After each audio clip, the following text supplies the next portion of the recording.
मैं उनके श्री चरणों में नमन करता हूँ। आज गौरीशंकर बैस जी ने जिस विनम्रता के साथ ये आयोजन यहाँ पर आहूत किया है, मुझे अतीत का स्मरण हो आया है और मुझे बहुत सारी बातें याद आ रही हैं।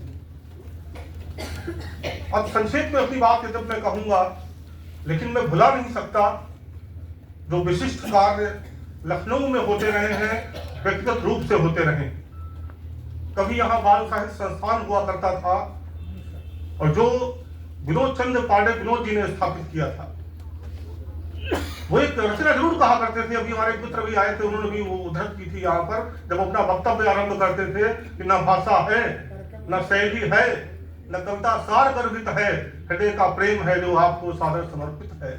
लखनऊ जब भी आता हूँ तो वो स्मृतियां उद्वेलित हो उठती।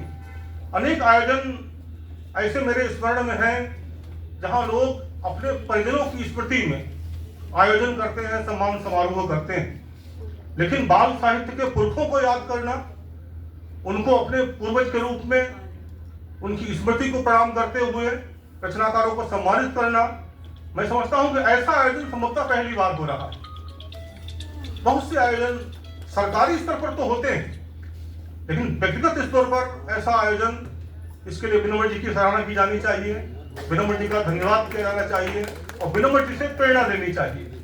मैं उनके अनुकरणीय कार्य के उनको बधाई देता हूँ। मंच पर प्रखर आलोचक अखिलेश श्रीवास्तव चमन जी बैठे हुए हैं, जो अपने काम से जाने जाते हैं। इतना काम है उनका कि उन्हें कहना नहीं पड़ता है।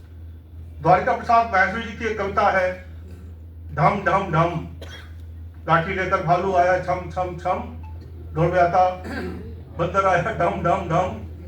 आजकल ये ढम ढम ढम ये बाल साहित्य में शुरू हो गया है। अब कहना पड़ता है, बताना पड़ता है, जताना पड़ता है, लेकिन काम की अपनी गंध होती है। वो उस परंपरा के संवाहक हैं कि अपने काम के माध्यम से जाने जाते हैं, पहचाने जाते हैं।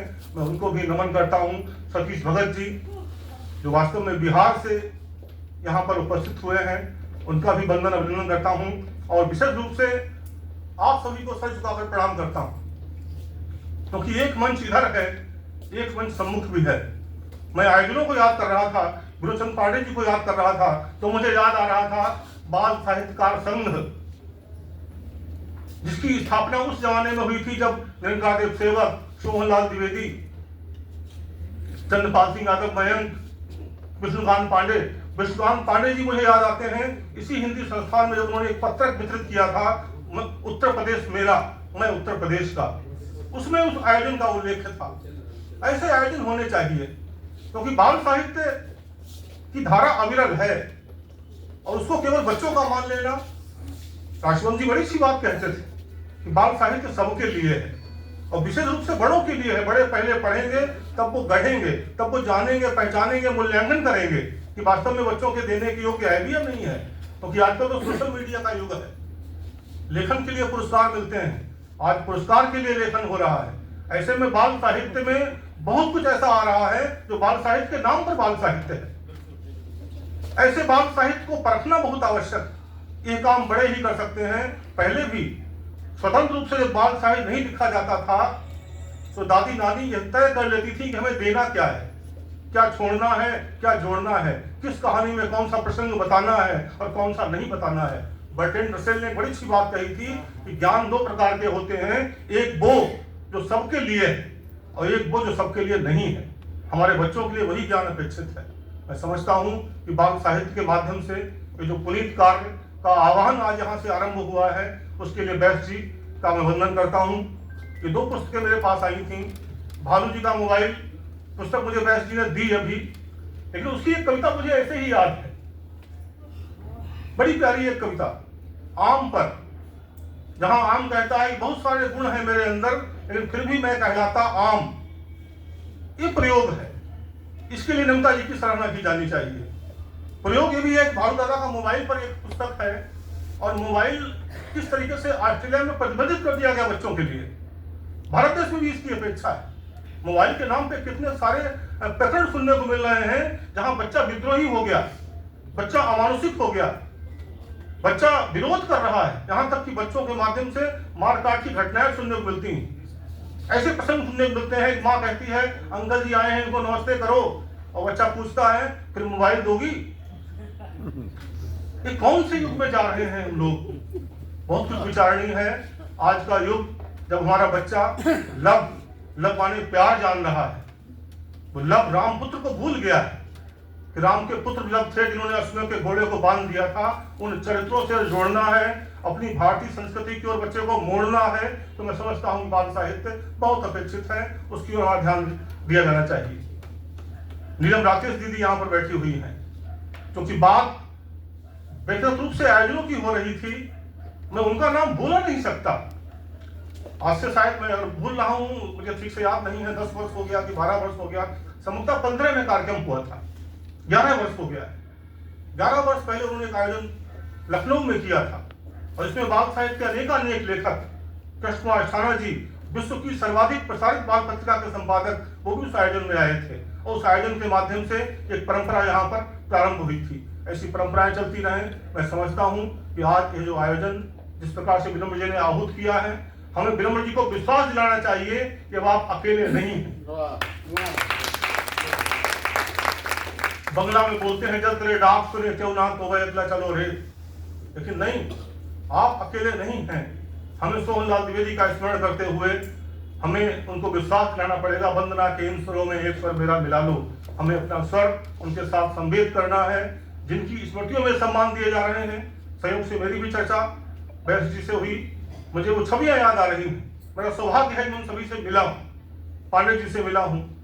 हिंदी संस्थान के माध्यम से जो उन्होंने क्रांतिकारी प्रयोग किए हैं बाल साहित्य के क्षेत्र में, उसका साक्षी हूँ। जिस तरीके से बाल साहित्य संवर्धन योजना के माध्यम से उन्होंने सारे देश में ही नहीं बल्कि सारे विश्व में बाल साहित्य का एक परचम लहराया था, मैं उसके लिए उनका अभिनंदन करता हूँ। शंकर सुल्तानपुरी जी को याद करना चाहता हूँ। ये सम्मान नहीं है, ये सम्मान वास्तव में स्मरण का एक प्रतीक है हम लोगों के लिए। इस बहाने हमें उनकी याद आई कि अरे शंकर सुल्तानपुरी जी हमारे लखनऊ के ही थे, जिन्होंने 375 पुस्तकें लिखी थी बाल साहित्य, कहानी, कविता, नाटक, पहेलियां, जीवनी, संस्मरण, सारी विधाओं में। प्रेमचंद्र गुप्त विशाल, याद आती है छोटी सी पत्रिका गल्लू जगधर, अर्धवार्षिक पत्रिका, जो साल में केवल 2 बार छापते थे। वो अपने वेतन से छोटी सी दुकान चलाते थे, उसके बाद भी वो पत्रिका निकलती रही। उस पत्रिका के माध्यम से उनका समर्पण याद आता है, बाल पत्रकारिता कैसे की जा सकती है ये याद आता है। और भी लोग याद आते हैं, घनश्याम रंजन याद आते हैं जो चमाचम निकालते थे। लेकिन विनायक जी के सम्मान, विनायक जी वो व्यक्ति जिनको बाल साहित्य के नाम पे भारत सरकार से सर्वाधिक राजनीति मिली। इतनी राजनीति किसी लेखक को नहीं मिली, लेकिन दुर्भाग्य, दुर्योग कि हम जीते जी उनका सम्मान नहीं कर सके। आज उनकी स्मृति में अगर एक व्यक्ति खड़ा हो गया है उनको पुरखा मानकर, तो मैं सर झुकाता हूँ, बार बार उनका नमन करता हूँ। और जो भी रचनाकार हैं, सूची मेरे पास आई थी, मैं बिल्कुल उनका नाम अवश्य लेना चाहूंगा। उनके कृतित्व के बारे में मैं समझता हूँ कि सीमाएं हैं। बाबूलाल शर्मा प्रेम जी, मेरा एक स्तंभ आता है कि पुत्र में अगले ही माह पर एक आलेख आने वाला है। सर्वाधिक बाल कविताएं बच्चों की लिखने वाले, इतने छपने वाले कि उस जमाने में ऐसी कोई पत्रिका नहीं होती थी जहां प्रेम जी नहीं होते थे। बाल साहित्य भारतीय सम्मान उनको मिला, यद्यपि उससे पहले ही वो दिवंगत हो गए थे छत से गिर जाने के कारण। आज अवश्य उनकी आत्मा भी स्वयं को उपकृत महसूस कर रही होगी। कहते भी हैं कि 2 प्रकार की काया होती है मित्रों, एक पार्थिव काया होती है, एक यश काया होती है। पार्थिव काया जिसे नष्ट होना ही है, जो नश्वर है, लेकिन यश काया कभी नष्ट नहीं होती है। आज उन सबकी यश काया हमारी आत्मा को उत्तेजित कर रही है, चाहे वो विनोद जी हों, चाहे वो सुल्तानपुरी जी हों, चाहे वो विनायक जी हों, और चाहे वो हो नलिन जी, चक्रधर नलिन जी, जो बाल साहित्य इतिहास के कितने सारे आलेख उन्होंने लिखे। आज अगर उन चीजों को खंगाला जाए, उनकी रचनाएं खोज ली जाए, तो मैं समझता हूँ कि एक मुकम्मल इतिहास बाल साहित्य का हमारे सम्मुख होगा। लेकिन चूंकि उनके दिवंगत होते ही वो सारे स्वप्न धूल दूषित हो गए, मैं समझता हूँ कि इस प्रकार से वैश्य जी ने, विनम्र जी ने एक चिंगारी भी दे दी है हमें, ये चिंगारी ज्वाला बने, ये भी मैं कामना करता हूँ। ईश्वरता पाठक जी, इनकी स्मृति में आज सम्मानित किया जा रहा है सृष्टि को, मैं उनका भी वंदन करता हूँ। एक बाल साहित्यकार वो केवल लेखक नहीं होता है, उसके अंदर कितनी आत्मीयता भरी हुई होती है, इतनी आत्मीयता कि छलक छलक पड़ती है, जिसको याद करके आंसू भी छलकते हैं। मैं उनका भी वंदन करता हूँ, अभिनंदन करता हूँ और बहुत बहुत बधाई देता हूँ कि आपने एक अच्छा आयोजन किया। ऐसे आयोजन इसकी गंध, इसका प्रचार, इसका प्रसार सारे देश में हो, ताकि अन्यत्र भी, बल्कि यत्र तत्र सर्वत्र मैं समझता हूँ कि बाल साहित्य की वो अनमोल सुनाई दे। जिस तरीके से कवि बैस जी ने लिखा था कि सुनिए कवि, सुनिए अरे डाकिए भाई, क्या मेरी चिट्ठी है आई, पत्र मित्रता पर। क्या प्यारी कविता। तो ऐसे हम लोग भी एक प्रश्न अपने मन में लाए कि ऐसा कुछ का आयोजन क्या लखनऊ के बाहर भी कहीं हो रहा है, वो भी सरकारी स्तर पर नहीं, असरकारी स्तर पर। आज एक सरकारी संस्थान में ये जो असरकारी आयोजन हुआ है, उसके लिए बहुत बहुत धन्यवाद, बहुत बहुत बधाई, बहुत बहुत शुभकामनाएं।